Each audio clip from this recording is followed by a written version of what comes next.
My name is Sean Rogers, and I'm in a Perspectives on Music and Society class for the summer 2021 semester. Today I will be discussing psychology and music, a natural correlation, more specifically how music affects the mind and why you should use music as an outlet to cope with emotional responses such as stress and anxiety. The first thing I want to do is define music and psychology.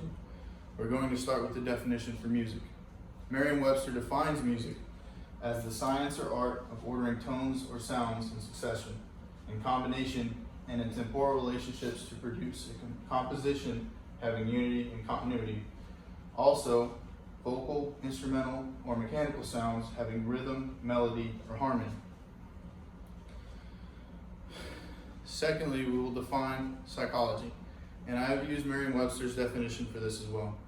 They define psychology as a science of mind and behavior, the mental or behavioral characteristics of an individual or group, and the study of mind and behavior in relation to a particular field of knowledge or activity.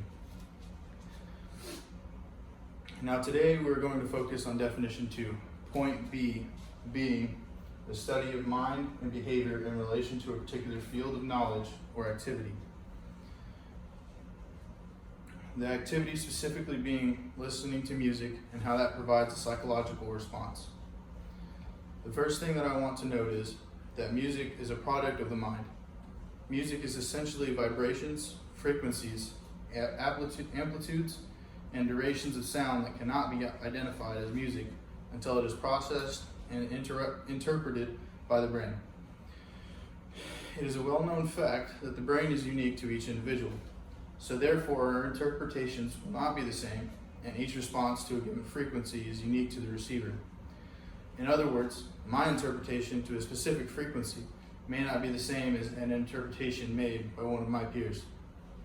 This is why we all have different tastes in music.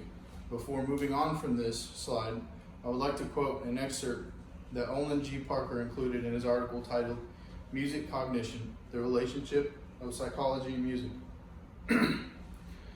I have listed this in my reference page that we will touch on later if you would like to read the article. He quoted Radice and Boyle from their 1997 article where they briefly explained that the overall neural network includes sensory, motory, and interconnecting neurons. Most of the brain's neurons are interconnectors, which means that they may be considered as part of a gigantic interrelated computational network. Essentially, our brain is one big computer. Music is a sensory input which stimulate neural structures. Current sensory information may be compared to prior experiences, which can guide an individual's musical and psychological behavior as well as affecting their moods. So moving on to human behavior and emotions, psychology today notes that our ability to enjoy music can be seen as the outcome of our human emotional brain and its more recently evolved neocortex. This can affect moods, perceptions, and behavior. Music can also affect emotional experience, so we are going to mainly focus on positive emotions that results from listening to happy or upbeat music, as most of the time positive emotions dominate musical experiences. And this is what you are more likely to remember over sad musical experiences, and this is mostly because pleasurable experiences can lead to the release of neurotransmitters, such as dopamine, and dopamine is widely known as the feel-good transmitter, which gives you positive emotions and a positive psychological reaction. This is why we listen to happy music, which can improve our mood. This leads me into why you should consider listening to music. As I stated before, listening to positive music can release dopamine emissions, which can put you in a good mood or make you feel good.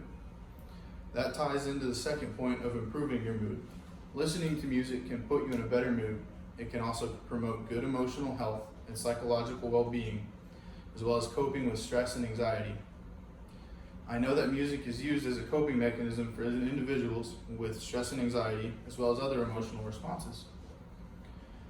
I have listed my references on the final slide. If you would like to read any of these articles in their entirety, they are great in providing additional information on how music affects the mind and draws a positive correlation with our emotions.